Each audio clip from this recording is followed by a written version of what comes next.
Hi guys, it's Lynn here. I hope everyone is having an amazing day. Now welcome to our indoor houseplant and cacti and succulent July update. And I did an update on the cacti and succulents and the yard cacti and succulents in the polytunnel and yard update yesterday, and today I'm doing the indoors. So if you haven't seen the polytunnel update, links will be up above to the update in the polytunnel. And this is our indoor houseplant update. And I'm starting off with my office, or the little grow room I should say. And here we have our lovely begonia. That's doing fantastic.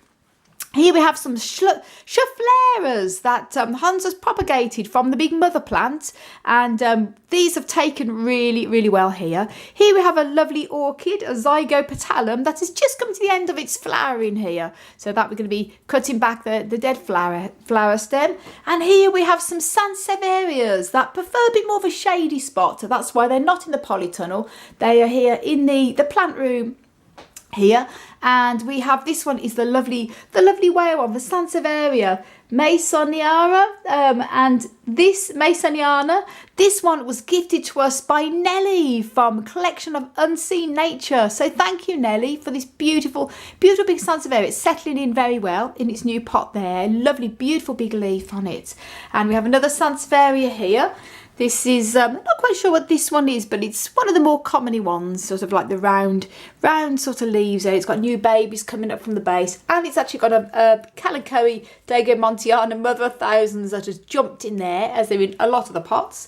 Now this one is Hans's amazing Hoya Carnosa, and it's a little bit yellowish because it gets a lot of sun coming in from the window here. So it usually goes a lot greener during the winter when it's not as sunny, but we've had a very sunny hot spell here in Ireland the past while, and not that we're complaining, but it has really sort of lightened a lot of the leaves, a lot of the plants, but they're loving it at the same time. And look at this, guys, look at that, for an abundance of beautiful blooms. This is the Hoya Carnosa of Hans's, and it has been flowering for weeks, tons and tons of the most beautiful flowers. And look at that lovely big bunch of big flower pod there, ready to open up, flower bud I should say, ready to open up. Absolutely gorgeous, big glossy wax-like flower buds, and these are the lovely blooms there. Absolutely gorgeous. Look at that.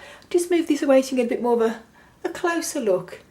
Absolutely stunning there. Really get the focus on that for you. It's beautiful, and loads more up there as well. Really gorgeous. And here we have, I did show you the table first. A few different things that we will growing and propagating here. Here we've got some carnivorous Nepenthes we're propagating in water, and some Ripsalidopsis and Ripsalis cuttings we've got in water there. And here we have our lovely Pilia Pepperami plant that was also gifted to us by Nelly from Collection of Unseen Nature. So thank you so much, Nelly. This is settling in really well into its new pot. Got a couple of stones around it, and just look at them beautiful leaves. I've never had one of these before, so me and Hansi are so happy to have this, and it's doing very well here in our window. And the table near the window, and although the window is south facing, it gets a little bit more shade down just below the window, so it gets a little sun coming across, but it seems to be doing very well here. Absolutely gorgeous. And then here we have a Tradescantia, and these are Ceropagia Sansonii cuttings that we have got here. That Hansi has propagated from the main mother plant. Sadly, his mother plant actually, it fell off and it sort of broke off in many places. We managed to propagate all of the cuttings, and it's doing very well, but the mother plant died back, which was a shame. But we've got cuttings here, so that's the good news there. Now these, we have a collection of seeds here. These are a load of different type of mixed cactus seeds from a mixed cactus pack. As you can see there, that's under puncher. And there's moss growing on this, so I'm leaving this a little bit drier, and the moss is starting to die back. Seedlings always need to be kept moist, but because these are at a large enough stage now, they sort of can go a couple of days without water, I'm leaving the moss to die back. Moss tends to be more of a nuisance on seedlings rather than a problem. They tend to compete with nutrients in the soil alongside your seedlings, so that's the only problem it is. Other than that, it is best probably to wait for it to dry a little bit when the seedlings are large enough and gently scrape it away with a little toothpick or something. So I'm going to be doing that in the next couple of days. It's already starting to die back, which is good. But the plants, these are all epiphyllums. Seedlings here, and then we have one little pine, prunus pine, Pinus radiata, that these seeds were gifted to us from Shane Walsh, so thank you, Shane. These are what Hans sowed, and one has germinated already. No sign of the other ones yet, but we've got one, which is good news. And here, these are chlorophytum seedlings, and the seed was gifted to us from Jude from Roots Nursery, Cape Cod. So thank you, Jude, very much. These here, the cute little seedlings from the chlorophytum, absolutely gorgeous. They're doing really well. Now here we have a collection of Phalaenopsises. Here they're doing very well too. A little baby one here, and I submerge these in water once a week just to soak up, and then I sort of let them sort of semi-dry as well here. But they seem to do well. Little cakeys here as well forming, which is great. Look at that, really gorgeous. And then we have the heart hoya, the Hoya kerry. Here, which is doing very well, lovely big leaves, and this is one that we bought as an adult plant earlier on in the year, and that's doing very remarkable. Again, I've moved it away a little bit away from the window because although it was at the side, the leaves were going a bit yellow from too much sun, so they're like a bit of shade hoyas, and that seems to be doing well in that position. It's greening up now, which is great. Here's little impatiens, little flower buds forming on it too, which is great to see. And this, guys, this beautiful big giant here is a Colocasia, commonly known as the elephant ear plant. And it is absolutely gorgeous. I'll just show you the size of it, the size of my hand actually, in comparison. Look at that, guys, the size of my hand to that. It is huge. And this came to us as a tiny little short little cutting of a bulb that Olga from Olga's Dreamland very kindly gifted us. And it stayed pretty much dormant all for quite a few months. We knew it was alive because it had rooted and there's a tiny little shoot on it. But the past month, it has just grown. It is absolutely gorgeous. So Olga, you will be so pleased to see how this has grown. Look at that. And as I say, that's my hand next to it. It is humongous. Absolutely beautiful. And now we have in the window, we have a load of seedlings that I have propagated over the last few weeks. And they're doing remarkable. Now, these ones here are what Hans propagated, a Puncha vulgaris and a mixture of a Puncha seeds there. All different types, all germinated. And here are ones that I've sown, Puncha varieties as well, all different types here at the back. And these were from Jude from Roots Nursery, Cape Cod. So thank you, Jude. Look, these are all germinated, remarkable. And as I say, when Punchas germinate, they have their two little primary leaves, which are these here. And as the plant grows bigger, like that, it forms more into a pad. The little leaves shrivel off, and then the plant grows into a pad and then forms more like a normal Puncha. And here we have Astrophytum seedlings here, two different types of Astrophytum seedlings. They're just starting to take their little traditional type of shape, their little cut, their little waviness on them. Aren't they gorgeous? And the little tiny spines, oh, they're adorable. And here we have some Homolophus, the Homolophus, God, I'm not even going to pronounce it, guys. Cactus seedlings here, doing very well. And then here we have a cactus mix, also from Jude. So thank you, Jude. As you can see, they're doing really well. A mixture of Mammillaria varieties from my own cactus here. They're doing very well. Mammillaria spilosima seedlings. Here we have some Ripsalidopsis seedlings. Very hardly noticeable, but they are coming through. Very, very small, but they're there. Here, Cleistocactus, Collodimonosis seedlings as well there. That's the commonly known as the monkey's tail cactus, and that's its mother out there hanging from the hanging basket, the big white hairy spider, and that's the babies there. So they seem to be growing. Some are very tiny, but they're getting there. This is Echinoxis subdenudata, which is seeds from Hans's plant that I sowed. And they're commonly known as the domino cactus because they're little spottiness. And they have the big white flowers on them, the mother plants. And these are the seedlings start to take the little spots like the mother, which is really cute. Here's Lumbergia truncata seedlings. That's seed from my my old big truncata plant, and that's taken really well. These I did a load of videos when I actually sowed these seeds, so you can see how in short time how much they've germinated and how quickly they're doing. And we've had such warm weather here in Ireland, it's really helped them. Some of them I did a few weeks ago, some a couple of months ago. Here, Trichocereus seedlings as well. Let's move the camera and get better lighting. Trichocereus seedlings there, variety of different ones, all different species, some Pachanoi, some Huashka, all different types of hybrid Trichocereus. They've got the little spines on them forming. And here, these are ones that the Hans has been sowing here. These are all different types of Trichocereus and Raybutia seeds on the right hand side, Trichocereus on the left. You can just see them, we only sowed these a couple of weeks ago, you can just see them starting to come up through the soil now, just tiny little seedlings there, which is great. And here, as I say, I normally grow all mine in the baggies, and I've took a lot of the baggies off this time. The reason being, I noticed a lot of moss growing on the soil.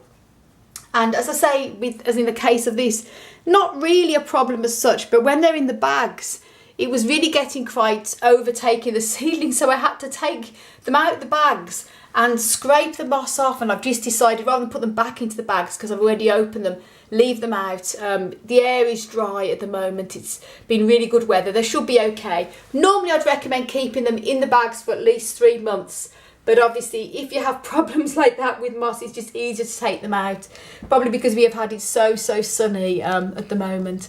As I say, there's whatever works for you also. And here we've got Notocactus roseletus seeds. I don't know how this lighting is, it's pretty bad in the window. It is actually really bright, but it's not the best even when I try and adjust the camera for the lighting here. And Raybutia seedlings as well here, all different ones. See, aren't they gorgeous? And then Lophophora williamsi seedlings as well.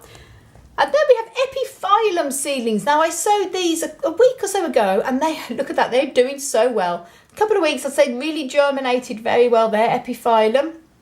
Epiphyllum Chi-Chi Castanengo crossed with Mrs. Gertrude Beam, and Epiphyllum Mrs. Gertrude Beam there, doing very well. So this is the little plant room here that we sort of sow in mainly our propagation room. We have a lot of things propagating that would dry out too fast if we had them in the polytunnel. So it's easier to keep track of them here. Now here we are in our other grow room, and it's looking quite empty, as you can see. This is usually our overwintering, one of our overwintering rooms. We have a couple of new boxes of grow lights that we've ordered, getting prepared, ready for the winter when we're going to be overwintering a lot in here. As you can see, we have grow lights already. But what we've got here, Hans is propagating a few different things here in Passions, and there he is. Hans is such a good man. He actually, do you know what, he goes out every morning, guys, and collects litter from outside our house. Where we live, it's the most beautiful place. As you can see, look at them beautiful trees and everything. It's gorgeous around here.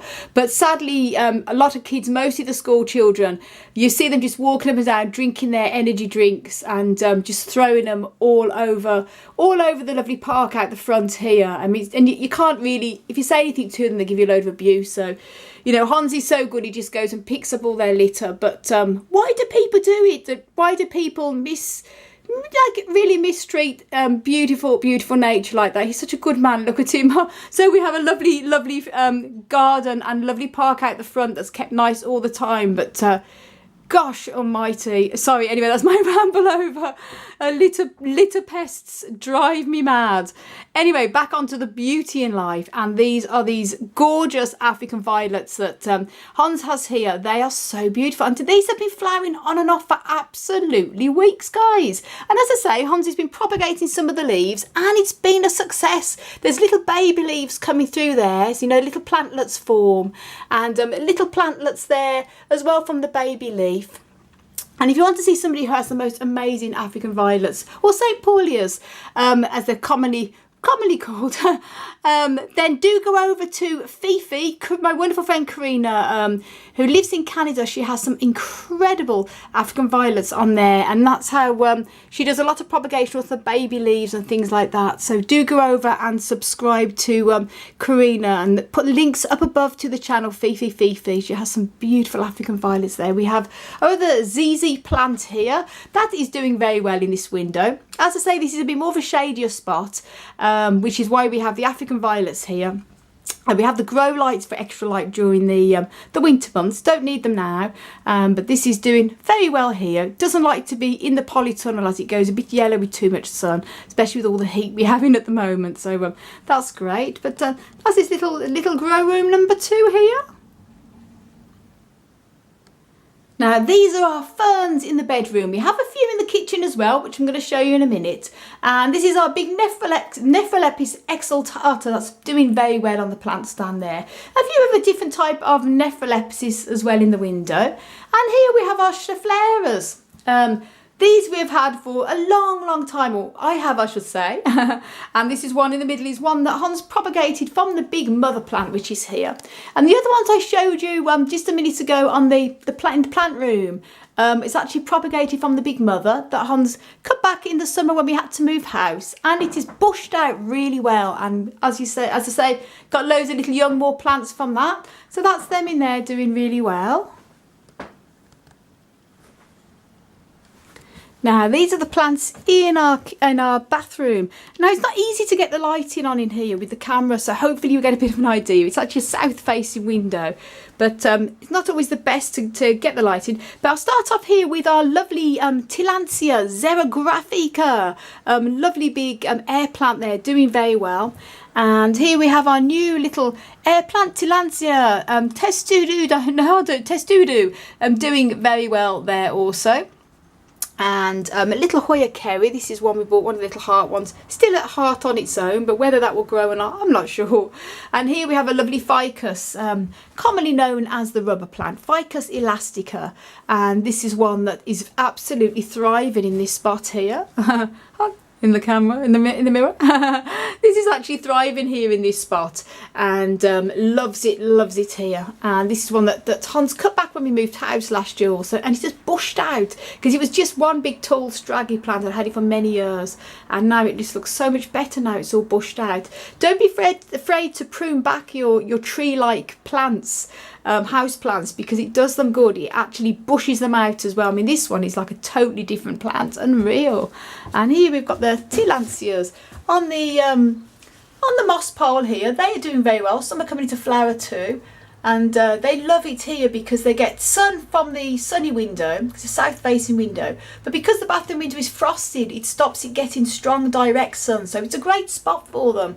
And they seem to be loving it anyway, so that's brilliant. So that's the upstairs. I'm going to show you the living room and the kitchen. Now this is the living room here, and we have here a lovely Dahlia fern, and look at the roots on that, guys. That is unreal. It's a really healthy fern that is thriving. And here we have a Stephanotis floribunda, which is absolutely gorgeous here. Hansi has it trailing across there on the rail. We have our little hearts beaming up above. And this is a magnificent plant, and it has the most amazing white big floral, almost jasmine scented flowers on it during certain times of the year. But it sends out a lot of new growth. Look at all that, it's incredible. Beautiful plants. And here we have philodendrons that are doing really well. Look at all the new growth on them, guys. Lovely big leaves, absolutely beautiful. I'll just turn this so you can see. Look at that. Oh, it is just so beautiful, and tons of growth, really. And it frames this window here, an absolute treat. Absolutely beautiful. So loads of new growth on them, loads of happy planties there. And then I'm going to show you, last but not least, our kitchen windowsill plants. Now we're in the kitchen here, and we have this absolute incredible begonia picta that has been flowering for weeks, in fact months on end, guys. And it is so beautiful. Look at the gorgeous hanging little flowers on this. Beautiful salmony, pinky peach colour. And the beautiful leaves are absolutely beautiful. Look at the little spots going all the way around, all the way across the leaves. So begonias have the most beautiful leaves, and the flowers are always a bonus too. But there's so many of them. Look at that. Isn't that incredible? Hanging almost like little Christmas decorations. They are beautiful, beautiful plants. And then we have mostly euphorbias in the windowsill in the kitchen here. All different types there. Euphorbia, the Medusa plant there. This one is commonly called the cob euphorbia. Euphorbia mammillaris, I think it is. Let me just double check the name. Euphorbia, yep, mammillaris. And that is the more commonly seen one, and this is the variegated form. This Euphorbia obesa, 3 in the pot there, and they're all coming into flower. That's the tiny little flowers there, quite unusual, very tiny, but still cute. They look really, really cutie. And this here is Euphorbia millii, and this has been flowering constantly. And these cuttings were the ones that Olga from Olga's Dreamland gifted us. And Olga, this has been flowering literally all the time since she gave us the cuttings. It's unbelievable. And here we have some little Ripsalises in here that we've grown that needs a little bit more shade. So we brought them behind the other plants here in the kitchen. And there, Euphorbia platyclada, which is very unusual. More Euphorbias, not sure the name of this one. This one, of course, is Euphorbia pulchima, which is commonly known as the poinsettia and often seen at Christmas. This is unbelievable how much this has grown. I bought this like a 50p plant at Christmas, is that size. And look at it, that's Hansi having his breakfast, by the way. And look at this, guys, he is humongous now. And some more Euphorbias in there, Euphorbia mitri, what's called Euphorbia? Yeah. Melloformis, that one there. This one is Euphorbia globosa times obesa. This is another Euphorbia millii, a different, larger leaved variety. Absolutely beautiful there. And this one is Euphorbia platyclada, the lovely 2 cuttings that Nelly gifted us from Collection of Unseen Nature. So thank you, Nelly. These, as you can see, are doing very well, and there's actually tiny little flowers on them too. Gorgeous. And this is a very old, tall Euphorbia obesa there also. And here's some more Euphorbias.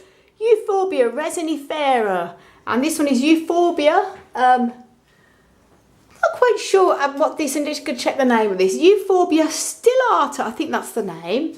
This one is a new one that we bought not too long ago. And here is another one of the Medusa-y type Euphorbias there. This one, Euphorbia rosy, like Rosalina as well. Another Euphorbia millii, a different variety yet again. This one is my Dendrobium, Dendrobium nobile, and that seems to love the sunny spot in the window there. As I say, I'm still new to orchids, guys, so getting used to them slowly but surely, but they are so beautiful.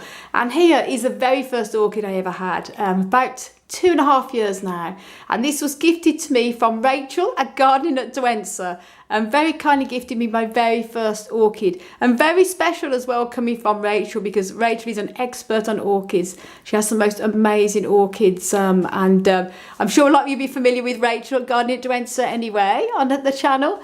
And that's the Epidendrum, Epidendrum ibaguenzae, and that is doing well. Hasn't flowered yet, but I think it's going to get there as it's still young. And more Euphorbias there. This here is a Ceropagia nilotica, and it's sending out a load of new growths. And me and Hansi are looking forward to when that flowers for the first time there. And here we have, this is more begonias, and this is our little baby tiger lily begonia. That's what it's nicknamed. The real name is Begonia. Just double check. Begonia I nicknamed the leprechaun one as well. They're all nicknames. Excuse me, guys. Just have a read of this. Begonia Boweray. But it's nicknamed the tiger cactus because of the tiger begonia because of its little spotty leaves. I'm not quite sure why, but that's why it's nicknamed apparently the tiger begonia. But it's a beautiful, beautiful plant. This is one we propagated actually from a single leaf from this mother plant, and look at this now. The leaves are quite bigger and larger than the baby one, than the mother plant. Sorry, it is absolutely gorgeous.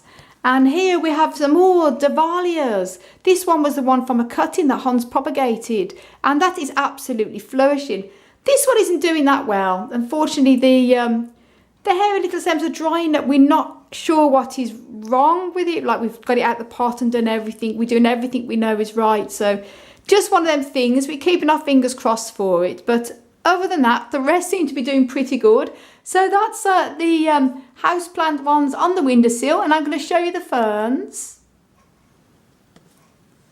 Now, last but not least, we have our fern collection here in our kitchen, and we have quite a good selection of different types of ferns. These are all absolutely thriving, and what we did, we decided to put them all together on one of the big black trays, and they keep themselves all humidified because they like a lot of humidity. And although there's a radiator here, we have this radiator switched off for the summer, so there's no heat coming up. Otherwise, if we had this radiator on, it'd be detrimental to ferns, but this does not, it doesn't actually work. We've actually switched it off for the summer. So these are absolutely fine here, and they're thriving. Loads of new little fronds coming on them. And then we have our streptocarpus here, 2 different varieties. These are Hansi's babies, and they're doing very well. They've been flowering on and off all through the spring and the summer, and still loads more, some more buds. Every time it keeps going like this, I think, oh, that's it's coming to the end of the flowering. More keep coming up from the base, as you can see there, more buds. Absolutely gorgeous. We have 2 different types of these as well, and this is the lovely big broad-leafed one, and this is the thinner leaf variety, and they're doing very well.